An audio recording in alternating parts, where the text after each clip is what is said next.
Novel کا نام ہے کوئی دل میں بس گیا اور اس کی رائٹر ہے عروسہ عالم۔ یار یہ جو ڈیڈی نے نیا ملازم رکھا ہے اس کے نخرے کچھ زیادہ نہیں؟ انوشا نے تانیہ سے کہا تو وہ دھیرے سے ہنس دی اور پھر بولی، خدا جب حسن دیتا ہے تو نزاکت آ ہی جاتی ہے۔ تانیہ نے لہک لہک کر یہ شعر پڑھا تو انوشا اسے گھورنے لگی۔ توبہ ہے تانیہ تم سے بھی، یہ کتنا خراب ذوق ہے تمہارا، نیری احمق ہو تم۔ بھلا یہ شعر تمہیں اس پہاڑ کے لیے پڑھنا چاہیے تھا؟ ارے اس اونٹ میں اتنی نزاکت کہاں سے آ گئی؟ اس قدر لہیم شہیم ہاتھی جیسا مضبوط مرد تمہیں نازک نظر آ رہا ہے؟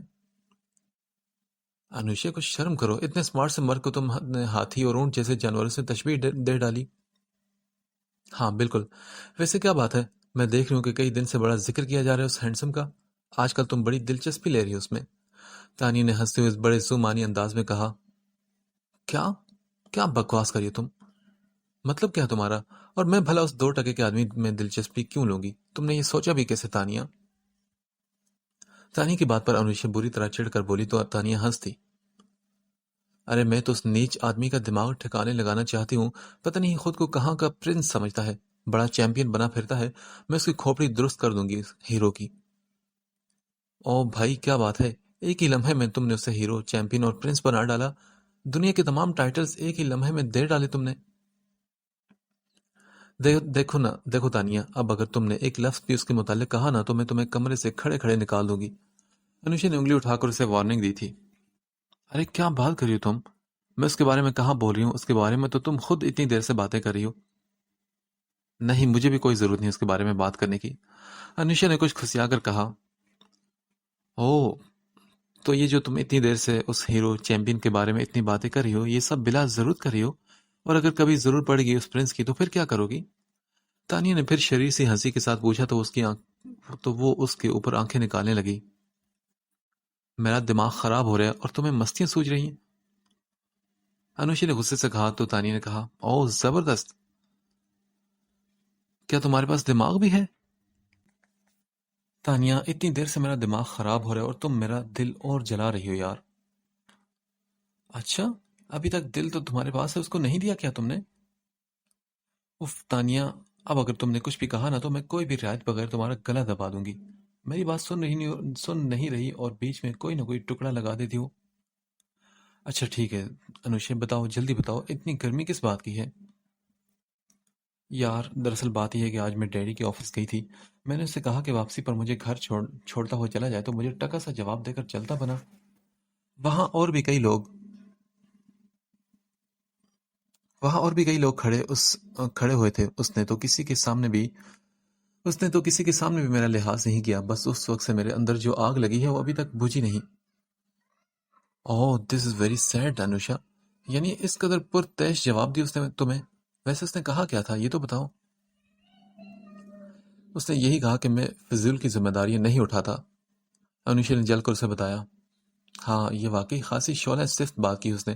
ویسے انوشا اس کی بات کچھ غلط بھی تو نہیں تھی، بھائی دیکھو نا وہ کیوں بلا وجہ اس پرائے بوجھ کو ڈھوتا پھرے۔ تم تو بالکل چپ رہو، میں دیکھ رہی ہوں کہ میرے ساتھ ہمدردی کرنے کے بجائے تم مسلسل اسی کی طرف تاری کیے جا رہی ہو۔ میں یعنی کہ انوشا رحمان اسے فضول ذمہ داری نظر آتی ہوں؟ وہ میرے باپ کے آفس میں کام کرتا ہے، ہمارا کھاتا ہے اور ہمیں ہی آنکھیں دکھاتا ہے۔ میں تو اس کی آنکھیں نکال دوں گی، دیکھ لینا تم، میں اس کا سر پھاڑ دوں گی۔ انوشا نے غصے سے کہا، ہاں تو میری جان یہ کام اسی وقت کرنا تھا نا، اب یہ سب کرنے کے لیے تمہیں ایک دفعہ پھر سے اس سے لفٹ مانگی ہوگی۔ میں مانگتی کچھ نہیں، چھین لیتی ہوں۔ انوشا نے کچھ تکبر سے انداز میں کہا، تو کیا تم اس کو بھی چھین لو گی؟ ہاں بالکل چھین لوں گی، کل سے وہ میری ڈرائیوری کرے گا۔ سوچ لو کہیں وہ پھر انکار نہ کر دے، کیونکہ وہ مجھے اتنی آسانی سے تمہارا ڈرائیور بننے والا لگ نہیں رہا۔ اب اگر اس نے انکار کیا نہ تانیہ تو اسے نوکری سے ہاتھ دھونے پڑیں گے۔ چلو دیکھتے ہیں، مجھے تو لگتا ہے کہ وہ نوکری چھوڑ دے گا پر ڈرائیونگ نہیں کرے گا۔ نہیں تانیہ، وہ ایسا ہرگز نہیں کرے گا کیونکہ ڈیڈی اسے بہت زیادہ چارمنگ سیلری دیتے ہیں۔ اچھا کتنی سیلری؟ تانیہ نے اسے کریت کر پوچھا تو وہ بولی، یہ تو مجھے نہیں پتا، لیکن جس طرح وہ ڈیڈی کے ساتھ ان کے بزنس میں انوالو ہے نا، اس سے مجھے یہی اندازہ ہوتا ہے کہ ڈیڈی اسے ضرور ٹھیک ٹھاک پیسے دیتے ہوں گے۔ اور اتنی اچھی نوکری کو ٹھکرائے گا تو وہ اپنا ہی نقصان کرے گا، کیونکہ اچھی نوکری ویسے بھی آسانی سے نہیں ملتی۔ انوشا نے تانیہ کو اپنی ساری پلاننگ بتائی تو وہ ہنس کر رہ گئی تھی۔ دوسرے دن اس نے ڈیڈی کے سامنے اپنا مسئلہ رکھ دیا اور بولی، ڈیڈی مجھے ایک ڈرائیور کی ضرورت ہے۔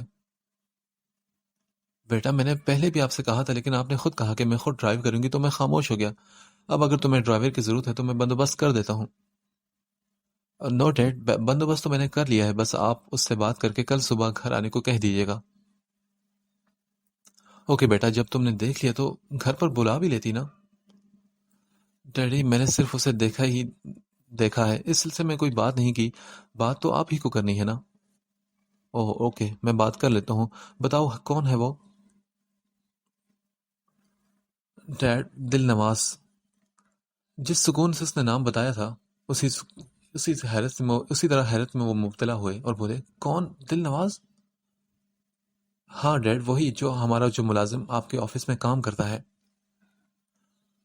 او نو نو بیٹا، تم غلط سمجھی ہو، دل نواز ایسا آدمی نہیں، اور یہ اس کے کرنے کے کام نہیں۔ تم نے اس کے بارے میں سوچا بھی کیسے بیٹا؟ بیٹی کی بات پر وہ خاصے حیران ہوئے تھے۔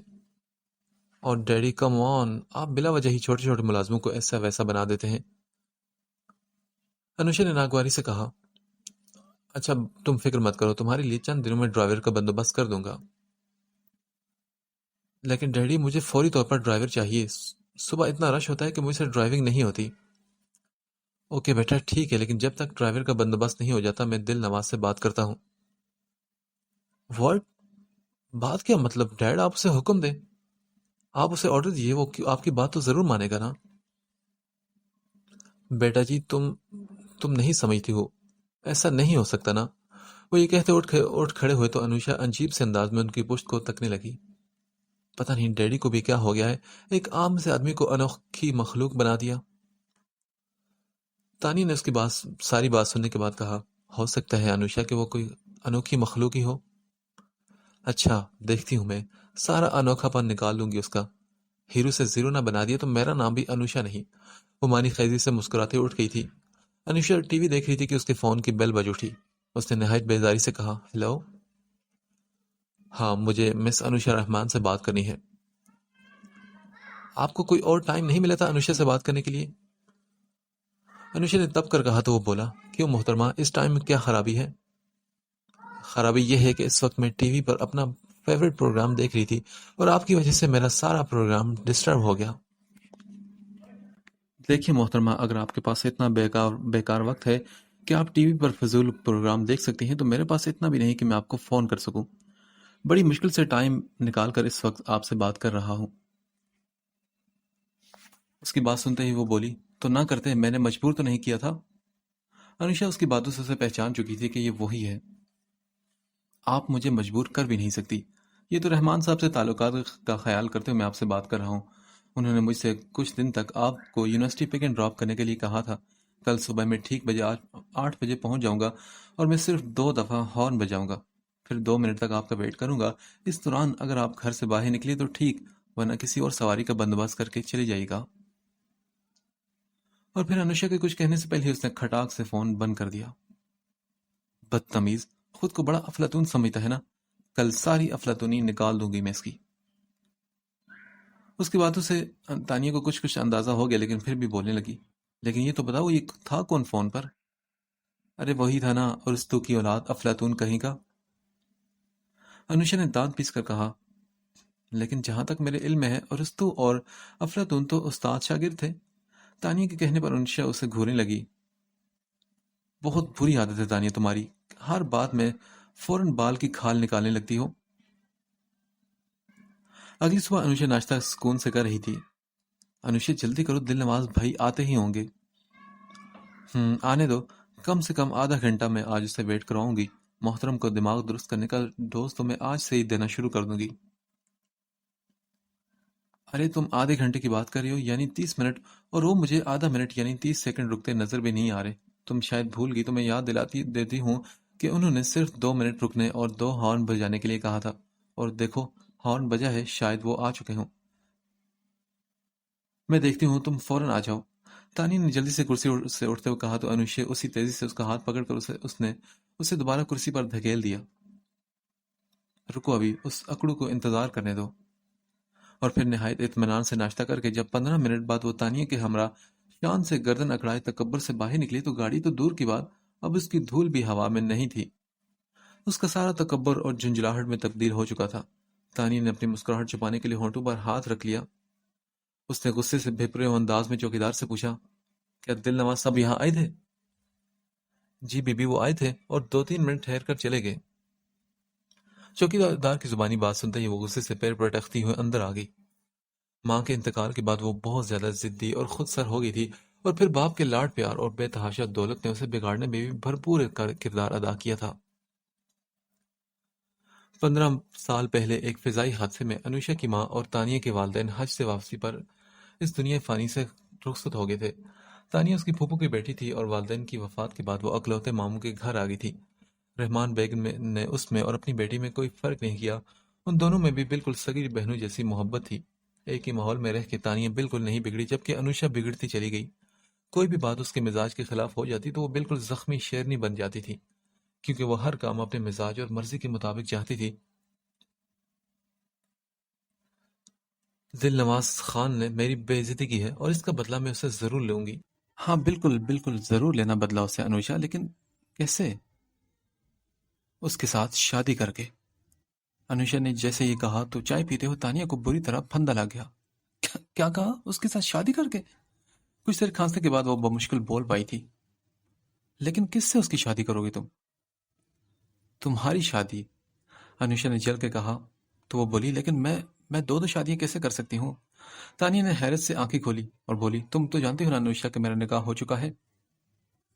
ہاں جانتی ہوں، اور جب تم جانتی ہو کہ تمہاری شادی اس کے ساتھ نہیں ہو سکتی تو پھر تم نے کیوں پوچھا؟ ہاں ارے بھائی، میں نے اپنے لیے تو نہیں پوچھا تھا نا، ویسے کوئی لڑکی ہے تمہاری نظر میں؟ میں ہوں نا، میں خود ہوں، انوشا نے ٹھوس انداز میں کہا۔ تم ریلی؟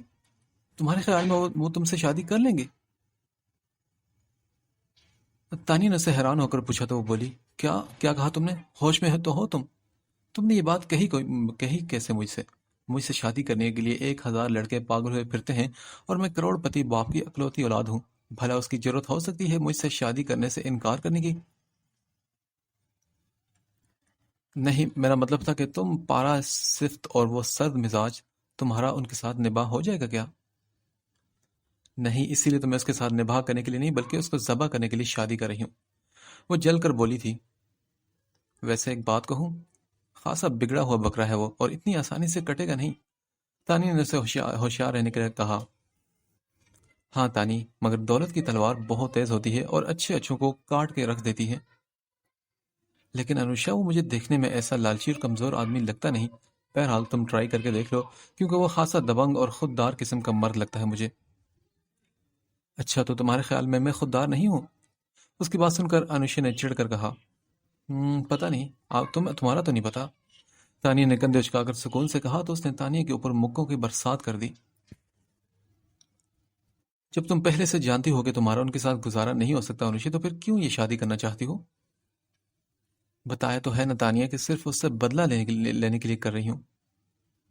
ہاں لیکن انوشا، ساری زندگی تو بدلہ نہیں لیا جا سکتا نا، اور پھر بدلہ لینے کے بعد تم کیا کرو گی؟ ہاں، ڈائیورس، اس سے طلاق لے لوں گی۔ کیا کہا آپ نے؟ اس نے مزے سے کہا تو تانیہ دھک سے رہ گئی تھی۔ لیکن اگر انہوں نے تمہیں نہ چھوڑا تو پھر؟ تانیہ، بات یہ ہے کہ اس سے تو علیحدگی میں مانگوں بھی نہیں، میں تو کورٹ کے ذریعے خلا لوں گی۔ ایسے تو اسے میں بھی نہیں چھوڑوں گی، اپنی بے عزتی کا ٹھیک ٹھاک بدلہ لے کے ہی چھوڑوں گی۔ بس کرو انوشے، بس بہت ہوگی یہ ڈرامائی پلاننگ۔ زندگی کوئی ڈرامہ نہیں بلکہ یہ جیتی جاگتی حقیقت ہے۔ تمہیں ان کے ساتھ اس قسم کا بدلہ لینے کا کوئی حق نہیں۔ وہ اگر انکل کے ملازم ہیں تو ان کا کام کر کے تنخواہ لیتے ہیں۔ دنیا میں سب اسی طرح ایک دوسرے کے پاس کام کر کے اپنا معاوضہ وصول کرتے ہیں۔ تم تو ان کے بارے میں ایسے بات کرتی ہو جیسے وہ تمہارے غلام ہیں۔ اگر انہوں نے تمہیں اپنے ساتھ لے جانے سے انکار کر دیا تو یہ ان کی مجبوری بھی ہو سکتی ہے، اور ویسے بھی تمہارا کام کرنا ان کی ڈیوٹی اور ذمہ داری میں شامل نہیں ہے۔ تانی نے اس کی ساری باتیں سن کر غصے میں اسے اچھا خاصا ڈانٹ دیا تھا۔ دیکھو تانی، وہ میرے باپ کے آفس میں کام کرتا ہے نا، تو اس لحاظ سے وہ میرا بھی ملازم ہے۔ بات کر کے انوشا اٹھ کر فون کرنے بیٹھ گئی تھی۔ اچھا، آپ کسے فون کر رہی ہو تم؟ وہی انہیں ہی تمہارے دل نواز بھیا کو، انوشا نے دانت پیس کر کہا۔ اچھا ابھی تو تم اتنا برا بھلا کہہ رہی تھی اور پھر ابھی تم انہیں فون کیوں کر رہی ہو؟ تانیہ نے حیران ہو کر پوچھا تو وہ بولی، میں نے انہیں بھلا نہیں صرف برا ہی کہا ہے، اور فون کیوں کر رہی ہو تم خود ہی دیکھ لینا۔ ہیلو دل نواز صاحب، کیسے ہیں آپ؟ ویری ویل، میں ٹھیک ہوں، آپ سنائیے کیسے زحمت کی آپ نے؟ دیکھیے جب سے آپ ہمارے آفس میں آئے ہیں ہم نے آپ کو چائے پر کبھی دعوت نہیں دی، آج شام کو آپ ہمارے ساتھ چائے پیے نا۔ ویل اگلے ہفتے تک میں بہت مصروف ہوں، اور پھر یہ چائے کافی کی فارمیلٹیز کی کیا ضرورت ہے، میں ویسے ہی کسی دن آ جاؤں گا۔ دل نواز نے یہ کہا تو وہ بولی، دیکھیے پھر میرے سمیسٹر شروع ہو جائیں گے نا، آپ ٹائم نکال کر آج آ جائیے نا، اور پھر ہم آپ کے لیے خاص تیاری بھی کر چکے ہیں، لہٰذا اب انکار نہیں چلے گا، آپ کو آنا ہی ہوگا۔ اوکے میں آ جاؤں گا۔ دل نواز سے حامی بھری تو انوشا نے تھینکس کہہ کر کال بند کر دی۔ کون سی تیاری کی ہے تم نے، ذرا میں بھی سنوں؟ ارے یار تانیہ، تیاری میں کون سی دیر لگتی ہے، سب کچھ بازار سے منگوا لیں گے، بس ہوگی تیاری۔ اسی شام انوشا بڑی نک سک سی تیار ہو کر دل نواز خان کا انتظار کرنے لگی، مگر شام سے رات ہوگی لیکن اس کا کہیں کوئی پتہ نہیں تھا۔ اس کے نہ آنے پر وہ سلگ کر ایک چنگاری بن گئی تھی۔ یہ شخص میرے لیے تو چیلنج بنتا جا رہا ہے، دیکھتی ہوں میں اس کے ساتھ، اس نے دانت کچکچاتے ہوئے غصے میں سوچا تھا۔ ویل میرے خیال سے چیلنج بنتا نہیں بلکہ بن چکا ہے تمہارے لیے، تانیہ نے سکون سے کہا تو وہ بولی، تم دیکھ لینا تانیہ، میں اس کو چھوڑوں گی نہیں۔ اچھا لیکن تم تو کہہ رہی تھی کہ میں چھوڑ دوں گی۔ او وہ میں کہہ رہی تھی کہ میں نے شادی کرنے کے بعد کے لیے ایسا کہا تھا۔ اچھا سیاں سیانے ہیں، میں کیا کروں؟ تانیہ نے مزے لیتے اس کی حالت دیکھ کر لہک لہ کر کہا تو وہ بری طرح سے چڑ گئی۔ شٹ اپ تانی، بند کرو تم اپنی یہ راگنی اور بکواس۔ وہ چیختی اور پیر پٹکتی اپنے کمرے میں چلی گئی تھی، اور پھر اگلے دن وہ جلتی بھنتی آفس میں پہنچ گئی۔ دل نواز خان اس وقت کسی سے فون پہ بات کر رہا تھا۔ آف وائٹ پینٹ اور چاکلیٹ براؤن شرٹ میں وہ بڑا سا چارمنگ لگ رہا تھا۔ اوکے میں آپ سے بعد میں بات کرتا ہوں۔ انوشا کو دیکھتے ہی اس نے فوراً سے فون بند کر دیا تھا۔ پلیز تشریف رکھیے، کہیے کیسے تشریف لانا ہوا؟ اس نے بڑے مہذب انداز میں انوشا سے آنے کی وجہ پوچھی تو وہ بولی، کل آپ کیوں نہیں آئے تھے؟ اوہ آئی سی، تو آپ شکایت کرنے آئی ہیں ہاں؟ اس نے دھیمی سی مسکراہٹ کے ساتھ پوچھا تو وہ بولی، تو کیا مجھے شکایت نہیں کرنی چاہیے؟ انوشا نے فوراً اپنے موڈ کو نارمل کرتے ہوئے پوچھا، ذرا سی بھی تیزی یا تلخی دکھا کے وہ اسے کھونا نہیں چاہتی تھی، کیونکہ وہ بڑی ٹیڑھی کھیر تھا، اس لیے وہ بھی اسے ٹرک سے ہی قابو کرنا چاہتی تھی۔ بالکل شکایت تو کرنی چاہیے کیونکہ آپ کو شکایت کا حق ہے، لیکن ایسا بد اخلاق میں بھی نہیں۔ دراصل کل اچانک ایک بہت اہم بزنس میٹنگ میں جانا پڑ گیا۔ میں نے آپ کے گھر کل شام کو 3 مرتبہ فون کیا، مگر غالباً آپ کا فون خراب تھا۔ اس کے کہنے پر انوشا کو بھی خیال آیا کہ کل دوپہر سے فون ڈیڈ تھا اور آج صبح ہی ٹھیک ہوا ہے۔ لیکن آپ اپنے نہ آنے کے بارے میں ڈیڈی کے موبائل پر بھی تو بتا سکتے نا۔ دیکھیے بلایا آپ نے تھا اور میں انکار نہیں کرتا، یہ مجھے اچھا نہیں لگتا، بہرحال I am really very sorry. ایسے نہیں، اب آپ پر فائن لگے گا دل نواز صاحب۔ اس کی ایکسکیوز سن کر انوشا کا موڈ بہتر ہوا تو لہجہ بھی خوشگوار ہو گیا تھا۔ اچھا چلیں بتائیں کیا فائن لگے گا؟ اوکے آپ کا فائن یہ ہے کہ آج آپ میرے ساتھ لنچ کریں گے۔ ہاں ریلی، کروں گا یا کرواؤں گا یہ تو بتائیں۔ ہاں یقیناً آپ ہی کروائیں گے، انوشا نے بڑے پر اعتماد انداز میں کہا تو وہ بولا، نو۔ اس نے نہایت سختی سے انکار کیا تو وہ چونک پڑی۔ دیکھیے انوشا، میرے لیے یہ ممکن نہیں کیونکہ میں غیر لڑکیوں کو لنچ یا ڈنر نہیں کراتا، اور براہ کرم آپ آئندہ میرے آفس میں مت آئیے گا۔ آپ کا اس طرح اتنی آزادی سے میرے آفس میں آنا مجھے بالکل بھی پسند نہیں۔ اپنی اتنی شدید بے عزتی پر وہ جل کے آگ کا گولا بن گئی، اور غصے کے مارے اس کا دماغ کھوپڑی میں گھومنے لگا۔ اس کو دل نواز کی طرف سے ایسی بے باکی کی امید ہرگز نہیں تھی۔ ویل میں تو آفس میں آتی رہتی ہوں۔ اس نے فوراً خود کو کنٹرول کرتے ہوئے خوشگوار لہجے میں چہرے کے تاثرات کو نارمل کر کے اسے یہ باور کرانے کی کوشش کی جیسے اس کی باتوں کو اہمیت ہی نہیں دی، ورنہ دل تو اس وقت اس شیطان کا منہ نوچ لینے کو چاہ رہا تھا۔ وہ اس پر اپنی بے عزتی ظاہر کر کے اسے برتر اور خود کو کمتر ثابت نہیں کرنا چاہتی تھی۔ میں آپ کو آنے سے روکوں گا نہیں مس انوشا، لیکن آئندہ پلیز آپ میرے پاس مت آئیے گا۔ اوکے اگر آپ کو اچھا نہیں لگا دل نواز صاحب تو میں آئندہ آپ کے کیبن میں نہیں آؤں گی، انوشا نے کندھے اچکاتے ہوئے زبردستی مسکراہٹ چہرے پر سجا کر کہا، جبکہ اپنی بے عزتی کے احساس سے اس کے اندر شرارے سے بھر گئے تھے۔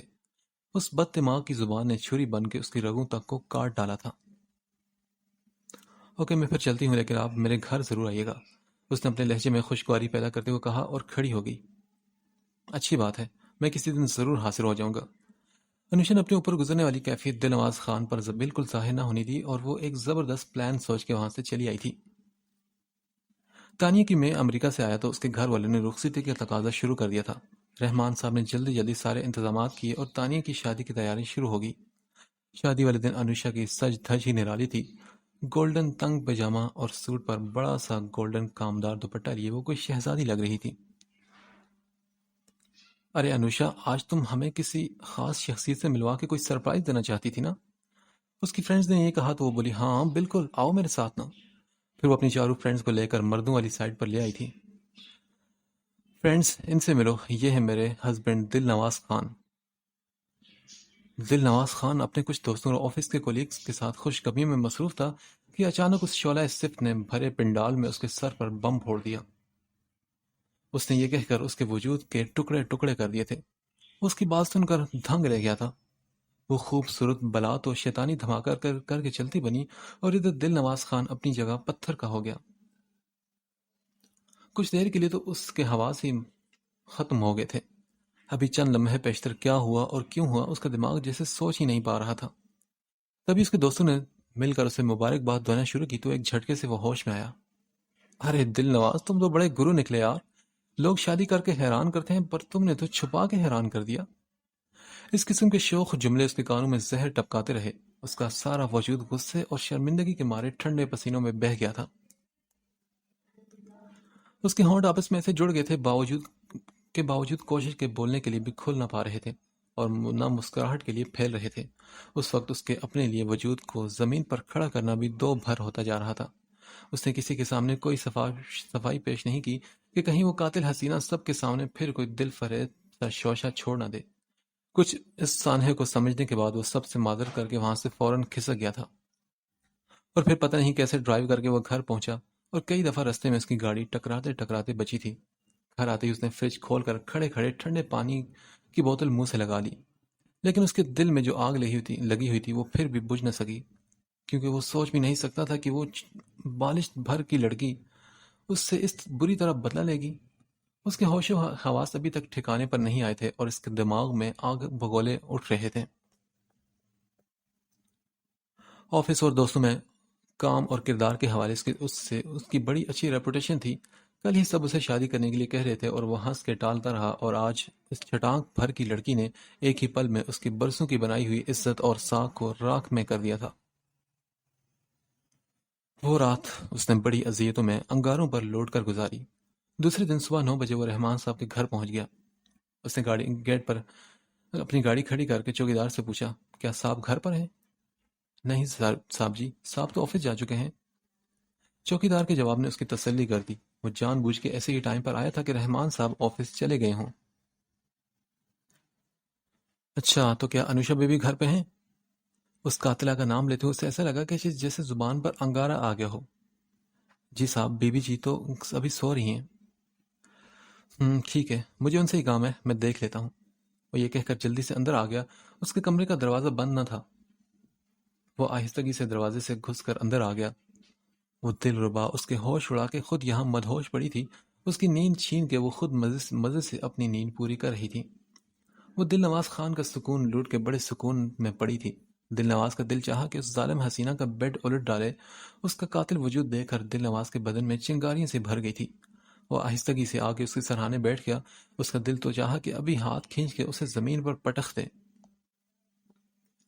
پھر اس نے دھیرے سے اس کے نرم بالوں میں ہاتھ پھیرا تو انوشا نے بھی گھبرا کر آدھ کھلی آنکھوں سے اسے دیکھا اور پھر دوبارہ آنکھیں بند کر لی، لیکن پھر چند ہی لمحوں بعد اس نے دوبارہ آنکھیں کھولی تو حیرت اور پریشانی کے مارے اس کی آنکھیں کھلتی ہی چلی گئیں، کیونکہ دل نواز اس کے سرہانے بیٹھا بڑی بے باکی سے اسے دیکھ رہا تھا۔ وہ ہڑبڑا کر چیخ مار کر اچھل بیٹھی۔ آپ یہاں کیا کر رہے ہیں؟ فی الحال تو میں کچھ بھی نہیں کر رہا۔ دل نواز خان نے بظاہر بہت ہی اطمینان سے کہا، لیکن اندر کا اطمینان تو اس کا غائب غائب تھا۔ اس وقت اس کے دل میں چھریاں سی چل رہی تھی۔ آپ میرے بیڈ روم میں بغیر اجازت کیسے آئے؟ ہاں، انوشا نے کپ کپاتے ہوئے لہجے میں تیزی سے پوچھا تو وہ بولا، because I am your husband my sweetheart, اور بیوی کے پاس آنے کے لیے کسی بھی اجازت کی ضرورت نہیں ہوتی۔ کیا مطلب ہے آپ کا، اور کیا بکواس کریں آپ کی جرت بھی کیسے ہوئی یہ سب کہنے کی؟ ہاں، انوشا نے تیزی سے اٹھتے ہوئے کہا، اور میں آپ جیسے 2 ٹکے کے آدمی کے ساتھ شادی کروں گی جو ہمارے ٹکڑوں پر پل رہا ہو اور میرے باپ کے آفس میں ایک معمولی سا ملازم ہو؟ اس کی باتیں جاری تھی کہ چٹاخ چٹاخ پہ در پہ کئی سناٹے دار تھپڑوں نے انوشا کا نازک سا وجود ہلا کر رکھ دیا۔ بکواس یہ نہیں، بکواس وہ ہے جو رات کو تم نے مجھے اپنا ہسبینڈ بنا کے کی تھی۔ تم نے مجھے اتنے لوگوں کے سامنے اپنا ہسبینڈ کہنے کی جرت کیسے کی؟ میں اب یہ نہیں پوچھوں گا کہ کیوں اور کیسے تم نے یہ جرت کی، بلکہ میں تمہیں اس جرت کی داد دیتا ہوں، لیکن اس کا مطلب یہ ہرگز مت سمجھنا کہ میں تمہیں اپنی بیوی بنا لوں گا۔ اور تم نے یہ سوچا بھی کیسے کہ میں تم جیسی بگڑی ہوئی اور غیر ذمہ دار لا ابالی لڑکی کو اپنی بیوی بنا لوں گا؟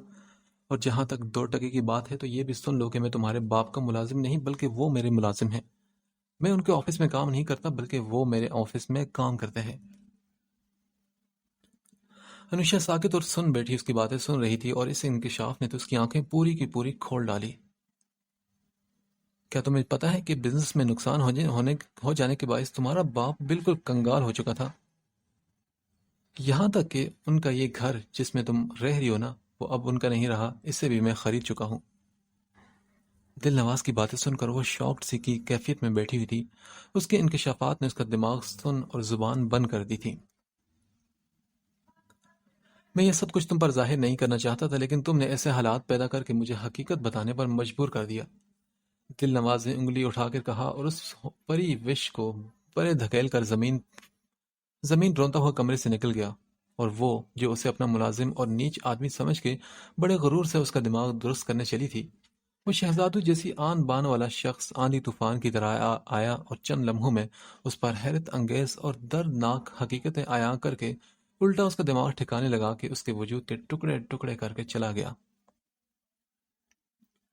اور وہ جو اسے ایک ذرہ سمجھ کے خود آفتاب بنی بیٹھی تھی، اصل میں تو وہ خود ایک چھوٹا سا ذرہ تھی۔ کتنی غافل تھی وہ اپنی اصلیت سے، خود چراغ ہو کے سورج سے مقابلے پر آ گئی تھی۔ کتنی مدہوش تھی وہ اپنے کتنی مدہوش تھی وہ اپنی دولت میں۔ اس کا لہو لہو وجود بستر پر ڈھہ گیا تھا۔ ڈیڈی، آپ نے مجھ سے یہ سب کیوں چھپایا؟ آخر کیوں؟ اسی رات وہ ڈیڈی کے کمرے میں آ کر اب ان سے پوچھ رہی تھی، بیٹا یہ بزنس کے معاملات تھے، تمہیں بتا کے میں پریشان نہیں کرنا چاہتا، اور ہاں گھر بیچنے کا ذکر میں تم سے ضرور کرنا چاہتا تھا، لیکن وہ تمہیں خود ہی پتہ چل گیا۔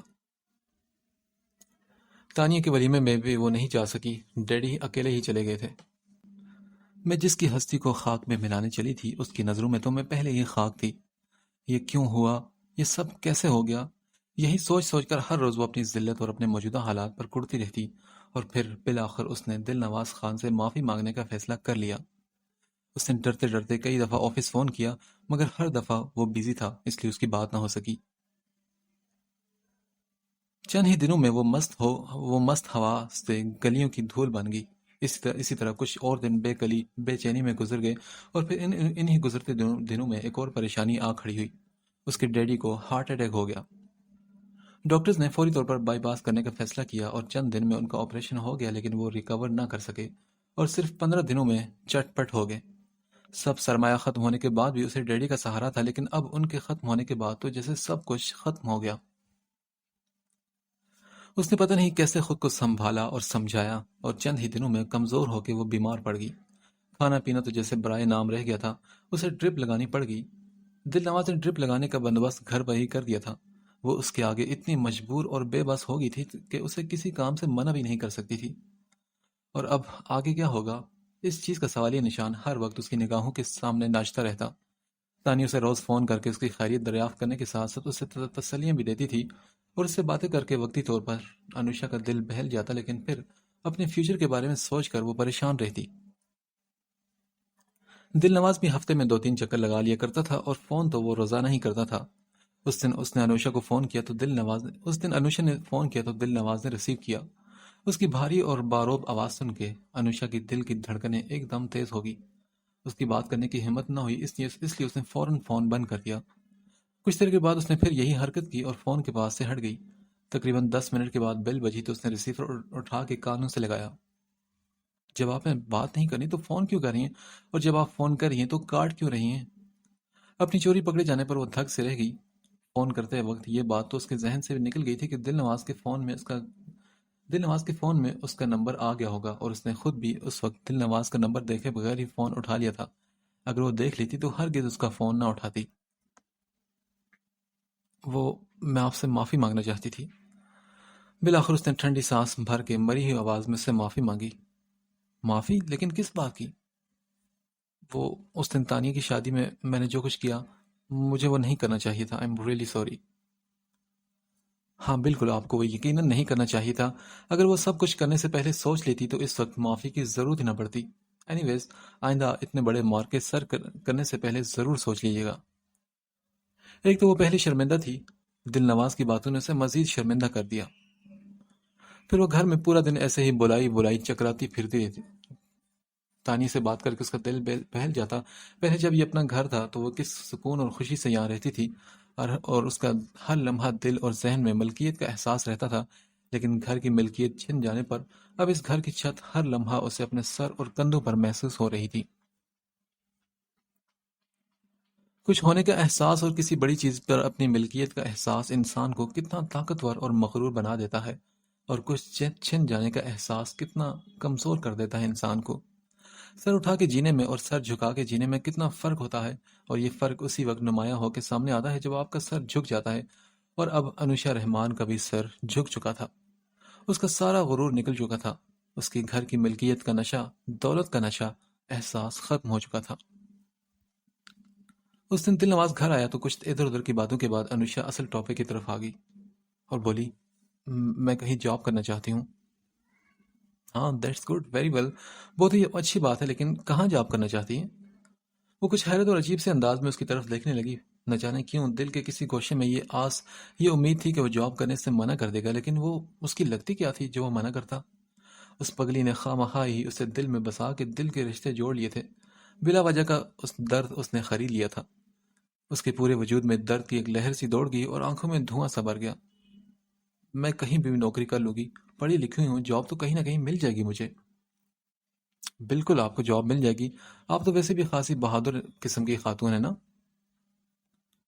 دیکھیے دل نواز صاحب، میں آپ سے معافی مانگ چکی نا، کیا آپ اس واقعے کو بھول نہیں سکتے؟ ہاں، تو آپ کیا سمجھتے ہیں کہ اتنی بڑی بات صرف ایک معافی سے بھلائی جا سکتی ہے؟ دل نواز نے اتنی تیزی سے کہا تو انوشا کٹ کے رہ گئی۔ اب کی بار انوشا نے اس گھر سے جانے کا پکا ارادہ کر لیا تھا۔ وہ اب دل نواز کے مزید احسانوں کو نہیں اٹھا سکتی تھی، اور پھر وہ ابھی تک اپنی توہین بھی نہیں بھولا تھا۔ معافی مانگنے کے بعد بھی اس کا دل صاف نہیں ہوا تھا۔ شاید اس کے دل میں کہیں کچھ کسک باقی تھی، اور انوشا ہی بیوقوف تھی جو اس سے دل کے رشتے جوڑ بیٹھی تھی۔ دل نواز کے دل سے تو ابھی تک کوئی نفرت نہیں نکلی تھی اس کے لیے۔ پھر اس نے بڑی کوششوں سے نوکری ڈھونڈنا شروع کر دی، اور کئی جگہ ڈھونڈنے کے بعد بالآخر وہ کامیاب ہو گئی، اور اس کے ساتھ ہی اس کے رہنے کا بندوبست بھی ہو گیا۔ انوشا نے ایک بیگ میں اپنا سامان بھرا، چوکیدار کو گھر کی چابیاں پکڑائیں کہ وہ دل نواز کو دے دے، اور پھر اس کے بہت پوچھنے اور روکنے کے باوجود بھی اسے کچھ بھی بتائے بغیر وہ گھر سے نکل پڑی۔ اس روز حسب معمول دل نواز گھر پہ آیا اور بولا، کیا چوکیدار سے پوچھا کہ آپ بیوی جی گھر پر ہیں؟ نہیں صاحب، بیوی تو گھر پر نہیں، وہ تو اس گھر کو چھوڑ کے جا چکی ہیں۔ کیا کہا تم نے؟ کہاں چلی گئی؟ کچھ بتا کے نہیں گئی کیا؟ دل نواز نے حیرت اور پریشانی سے پوچھا تو چوکیدار بولا، نہیں صاحب، میں نے تو بہت پوچھا تھا لیکن بی بی جی نے مجھے کچھ نہیں بتایا۔ اچھا، اور تم نے جانے کیوں دیا؟ اشرف، تم انہیں روک نہیں سکتے تھے کیا؟ دل نواز نے بے بسی سے کہا تو وہ بولا، صاحب میں نے تو بہت روکا انہیں، لیکن وہ نہیں رکی، بلکہ وہ جاتے وقت گھر کی چابی بھی آپ کو دینے کے لیے دے گئی ہیں۔ چوکیدار سے چابیاں لے کر دل نواز نے ایک طویل سانس باہر خارج کی۔ اس کے پیروں تلے سے زمین کھسک چکی تھی، اور کھڑے کھڑے اسے ٹھنڈے پسینے آ گئے تھے۔ یہ اس دیوانی لڑکی نے کیا کر دیا؟ اچھا، کیا تم ان کے کسی دوست یا رشتہ دار کو جانتے ہو؟ نہیں صاحب، میں تو کسی کو نہیں جانتا، مجھے تو یہاں آئے صرف 10 دن ہوئے ہیں، میرے سامنے تو ان سے کوئی ملنے نہیں آیا۔ اچھا ٹھیک ہے، میں چلتا ہوں، اگر بی بی آئیں یا ان کا فون آئے تو تم ان سے پوچھ لینا، کہ وہ کہاں ہے اور نمبر بھی لے لینا، اور فون کا تار کافی لمبا ہے، تم اسے اپنے پاس ہی رکھ لو، اور یہ میرے فون نمبرز ہیں، بیوی کا فون آئے تو مجھے فوراً بتانا۔ یہ کہہ کر دل نواز تھکے تھکے قدموں سے بد حواس اور پریشان سا واپس چلا گیا۔ اس نے انوشا کا موبائل نمبر بھی اس سے نہیں لیا تھا، کیونکہ کبھی اس کے پرسنل نمبر کی ضرورت ہی نہیں پڑی تھی۔ حیرت اور صدمے اور پریشانی نے دل نواز کو پریشان کر دیا تھا۔ ستم تو یہ تھا کہ اس کے کسی رشتہ دار اور دوستوں کو نہیں جانتا تھا جن سے اس کے بارے میں کچھ پوچھ سکتا۔ وہ بار بار گھر کے چکر لگاتا رہا اور چوکیدار کے پاس کوئی فون نہیں آیا۔ ہر بار وہ مایوس ہو کے لوٹ آتا اور ڈرائیونگ کرتے ہوئے سامنے سے زیادہ دائیں بائیں اس کی نظریں بھٹکتی رہتی کہ شاید وہ دیوانی لڑکی کسی بڑی بس میں چڑھتی اترتی یا روڈ کراس کرتی نظر آ جائے۔ اپنی اس غلطی کی وجہ سے کئی دفعہ اس کا ایکسیڈنٹ ہوتے ہوتے بچا تھا۔ نہ جانے اس دن دل نواز کی کہی باتوں کا اس بیوقوف لڑکی نے کیا اثر لیا کہ گھر ہی چھوڑ گئی۔ دل نواز کا مقصد اس کے اوپر طنز کرنا یا اسے شرمندہ کرنا تو ہرگز نہیں تھا۔ وہ اتنے دن سے خود کو مسلسل ملامت کر رہا تھا۔ پھر ایک دن وہ اپنے آفس سے واپس آ رہا تھا کہ انوشا اسے ایک بس میں چڑھتی نظر آئی۔ دل نواز نے جلدی سے اتر کر دل نواز نے جلدی سے اپنی گاڑی بس کے پیچھے لگا دی تو بس ایک گرلز ہاسٹل کے سامنے رکی تو انوشا اس میں سے اتر کر ہاسٹل کی طرف بڑھ گئی۔ دل نواز نے گاڑی اس کے قریب لے جا کر ہارن بجانا شروع کر دیا۔ انوشا نے چونک کر دیکھا تو وہ دھک سے رہ گئی۔ ادھر آؤ انوشا، فوراً گاڑی میں بیٹھو، دل نواز نے سختی سے کہا تو وہ بولی، نہیں مجھے نہیں بیٹھنا، اور پلیز آپ میرے پیچھے مت آئیں۔ انوشا بیٹھ جاؤ ورنہ میں لوگوں کا خیال کیے بغیر زبردستی تمہارا ہاتھ کھینچ کے گاڑی میں بٹھا لوں گا۔ اب میرا دماغ خراب مت کرو اور میں جو کہہ رہا ہوں وہ کرو، دل نواز نے نہایت بگڑے موڈ کے ساتھ کہا۔ اس وقت اس کے تیور بہت زیادہ خراب تھے۔ اس کے بگڑے موڈ کو دیکھ کر اندازہ ہو رہا تھا کہ انوشا کے انکار اور ضد کی صورت میں وہ کچھ بھی کر گزرے گا۔ انوشا نے تماشا بنانے کے بجائے بیٹھ جانے میں ہی عافیت سمجھی اور جا کر اس کی گاڑی میں بیٹھ گئی۔ کیوں آئے ہیں آپ میرے پیچھے؟ ہاں، انوشا نے پریشان ہو کر پوچھا تو وہ بولا، اس وقت مجھ سے کوئی بات مت کرو، خاموش رہو۔ دل نواز اسے لیے اپنے گھر واپس آیا تھا۔ گھر آتے وہ غصے سے پھٹ پڑی اور بولی، آپ مجھے چین سے جینے کیوں نہیں دیتے؟ دوسروں کا چین چھین کے اپنے چین کی بات کری ہو؟ اتنا ہی برا اور ناقابل اعتبار سمجھ لیا تھا تم نے مجھے، اور کس چیز کی کمی تھی اور کیا پریشانی تھی تمہیں اس گھر میں جو تم پر نوکری کا بھول سوار ہو گیا؟ تمہیں گھر سے باہر نکلے اور کوئی بھی کام کرنے کے لیے میری اجازت و مرضی کی ضرورت تھی؟ کیا تم نے گھر چھوڑنے سے پہلے مجھ سے پوچھا تھا؟ وہ میں نے آپ سے نوکری کی بات تو کی تھی نا؟ وہ ڈر کر اس سے بولی تو اس نے کہا، ہاں تم نے کی تھی، تو کیا میں نے تمہیں نوکری کی اجازت دی تھی؟ رحمان صاحب مجھے تمہارے سرپرست بنا کر گئے ہیں اور میں نے ان کے بعد ہر طرح سے تمہارا خیال رکھا، لیکن تم نے کیا کیا؟ کیا تم نے میرا خیال کیا؟ کیا تم نے ان کے کہے کی پاسداری کی اور میرا مان رکھا تم نے؟ اب تمہاری سزا یہ ہے کہ تم گھر سے بالکل بھی باہر نہیں نکلو گی۔ تو میں آپ کے ساتھ کیوں رہوں؟ میرا آپ کے ساتھ تعلق ہی کیا ہے؟ کون سا رشتہ ہے ہمارے درمیان جو میں اس گھر میں رہوں؟ انوشا نے بھیگی بھیگی آواز میں کہا، اوکے، تو کیا تم مجھ سے رشتہ اور تعلق بنانا چاہتی ہو؟ دل نواز نے گہری نظروں سے اس کی طرف دیکھتے ہوئے ذو معنی انداز میں پوچھا تو وہ کچھ بھی بول نہ سکی۔ تعلقات اور رشتے بنانے سے بنتے ہیں، ایسے گھر چھوڑ کے بھاگنے سے نہیں۔ ایسی حرکتوں سے تو بنے بنائے رشتوں میں بھی دراڑیں پڑ جاتی ہیں۔ میں نے آپ سے کہا تھا نا کہ آئندہ آپ کوئی بھی ایسی بیوقوفی کرنے سے پہلے ضرور سوچ لیجیے گا۔ پھر کیوں گئی تھی آپ یہاں سے؟ وہ اسے خوب شرمندہ کر رہا تھا اور انوشا سر جھکائے بیٹھی اپنی انگلیاں مروڑ رہی تھی۔ اب تو مجھے آپ کی طرف سے بہت خطرہ ہو چلا ہے اور مجھے یقین ہے کہ آپ آئندہ بھی اسی طرح باہر نکل کھڑی ہوں گی، اس لیے میں نے فیصلہ کیا ہے کہ آپ کی شادی کر دی جائے، لہٰذا اگلے جمعے کو آپ کی شادی ہے۔ اس کی یہ بات سن کر انوشا نے جھٹکے سے سر اٹھا کر آنکھیں پھاڑ کر اسے دیکھا۔ اور چونکہ تمہارے باپ نے مجھے یہ کام دیا ہے اس لیے میں جلد سے جلد یہ کام پورا کر دینا چاہتا ہوں، اور اب سے گھر سے بھاگنے میں تم کامیاب نہیں ہوگی، اس لیے یہ خیال تو اپنے دماغ سے بالکل نکال دینا۔ نہیں، آپ ایسا نہیں کر سکتے میرے ساتھ، انوشا نے اس کے جانے پر تیزی سے کہا۔ میں تو اس سے بھی زیادہ بہت کچھ کر سکتا ہوں اور میں کروں گا بھی، دیکھ لینا تم۔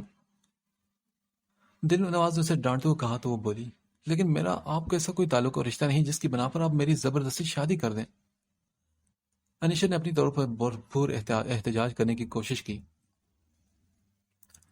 ہر تعلق اور رشتہ سمجھانے کا نہیں ہوتا اور کچھ رشتے صرف محسوس کیے جاتے ہیں۔ دل نواز نے انوشا کے قریب آ کر یہ بات کہی اور اس کی اتنی قربت سے انوشا کا وجود پگھلنے لگا۔ اور مس انوشا، محسوس وہ کرتے ہیں جن کی حس بیدار ہوتی ہے۔ کہہ دینے سے ایسے رشتوں کا تقدس اور ان کی دل فریبی ختم ہو جاتی ہے اور میرے اس فیصلے کا احساس آپ کو بعد میں ہوگا۔ بہرحال آج شام کو میرے دوست کی بیگم آئیں گی اور وہ آپ کی شادی کی ساری شاپنگ کروا دیں گی اور شادی تک وہ آپ کے پاس ہی رہیں گی۔ اس کے احساسات، جذبات اور خوشیوں کی پرواہ کیے بغیر، اس کی مرضی کی معلوم کیے بغیر، اس کی زندگی کا سب سے بڑا اور اہم فیصلہ کر کے وہ چلتا بنا اور وہ بت بنی وہیں بیٹھی کی بیٹھی رہ گئی۔ کوئی احتجاج، کوئی آواز وہ بلند نہ کر سکی اور اپنی بے بسی اور مجبوری پر وہ خوب دل کھول کر روئی تھی۔ اسی شام واقعی اس کی دوست کی بیگم بھی آ گئی اور انہوں نے اس کے ہونے والے دولہا کی شان میں زمین و آسمان کے کلابے ملا دیے۔ انوشا شاپنگ پر جانا نہیں چاہ رہی تھی مگر وہ اسے زبردستی لے گئی کیونکہ ٹائم کم تھا، اس لیے ٹائم کم ہونے کی وجہ سے زیادہ تر سوٹ ریڈی میڈ ہی لیے گئے۔ بس شادی ولیمے کے جوڑے ٹیلس کو سلنے دیے گئے تھے۔ اس وقت ہی وہی کپڑے بھابھی لینے گئی تھی اور انوشا گھر پر تھی۔ وہ اداس اور بیزار سی بیٹھی تھی کہ اچانک فون بج اٹھا۔ ہیلو، اس نے ٹھنڈی اور دبی آواز میں کہا۔ سنا ہے کہ آپ شادی سے بہت خوش ہیں؟ دل نواز کی شوق سی آواز اس کی سماعتوں سے ٹکرائی تو وہ اچھل پڑی۔ نہیں، بالکل غلط سنا ہے آپ نے، اور اب سن لیجئے کہ میں بہت ناخوش ہوں اس شادی سے۔ اچھا، ویسے اگر آپ کی زندگی میں کوئی اور ہے جسے آپ چپکے چپکے چاہتی ہیں تو بتا دیجئے نا۔ نہیں ایسا کوئی، سن لیا آپ نے؟ میری زندگی ہے اور میں جسے چاہتی ہوں وہ کون ہے بتائیں نا یہ۔ ایسا کوئی نہیں میری زندگی میں جسے میں چاہتی ہوں، انوشا نے چڑھ کر اس کی بات کاٹتے ہوئے کہا۔ اچھا ریئلی؟ دیکھ لیں پھر بعد میں شکایت مت کیجیے گا کہ میں نے پوچھا نہیں آپ سے۔ اس کے کہنے پر انوشا نے جل کے ریسیور پٹخ دیا اور اس کے منہ سے نکلا، کمینہ کہیں گا۔ وہ شادی ہو کے ایک اندیکھے انجانے آدمی کے ہمراہ اپنی مرضی کے خلاف اس کے گھر آ گئی تھی۔ خوف، مایوسی اور دکھ نے اس کی عجیب حالت بنا دی تھی۔ اس کی ہر خوشی مر چکی تھی اور سارے ارمان سو چکے تھے۔ اس نے خود کو مکمل طور پر حالات کے دھارے پر چھوڑ دیا۔ اس کا دولہا اس کے سامنے آ کر بیٹھا تو اس کا سر جھکتا چلا گیا۔ تو کہیے محترمہ، ہمارا فیصلہ پسند آیا آپ کو؟ اس نے انوشا کے بھیگے بھیگے نرم ہاتھ اپنے گرم اور بھاری ہاتھوں میں تھامتے ہوئے کہا تو انوشا نے جھٹکے اور حیرت سے سر اٹھایا۔ سامنے ہی دل نواز بیٹھا بھرپور مسکراہٹ کے ساتھ اسے گہری اور نشیلی نظروں سے دیکھ رہا تھا۔ آپ نے میرے ساتھ اتنا بڑا دھوکہ کیا اور مجھے بتایا تھا کچھ نہیں؟ اس نے دل نواز پر آنکھیں نکالی تھی۔ ارے یار، بتایا تو تھا کہ میں تم سے شادی کر رہا ہوں۔ نہیں، یہ تو بتایا تھا نا، یہ تو نہیں بتایا تھا کہ کس کے ساتھ کر رہے ہیں آپ شادی۔ اچھا، اب تم اتنی بیوقوف ہو تو میں کیا کر سکتا ہوں؟ میں نے کہا تھا کہ ہر رشتہ وضاحت کرنے کے لیے نہیں ہوتا اور بعض رشتوں کا صرف دل سے محسوس کیا جاتا ہے اور وہ دل میں ہی رہتے ہیں۔ کیونکہ کوئی اپنا دل نکال کے کسی حوالے کرتا ہے کیا؟ کوئی اپنے جسم سے روح کھینچ کے کسی کو دیکھ سکتا ہے کیا؟ دل نواز نے اتنی محبت سے کہا کہ انوشا کی آنکھیں چھلک پڑی۔ اچھا بس کرو اب اور رونا نہیں، کیونکہ جتنا رونا تھا تم رو چکی۔ دل نواز نے اس کے آنسو اپنی انگلی کے پوروں پر چن لیے اور اسے کھینچ کر اپنی باہوں میں بھر لیا۔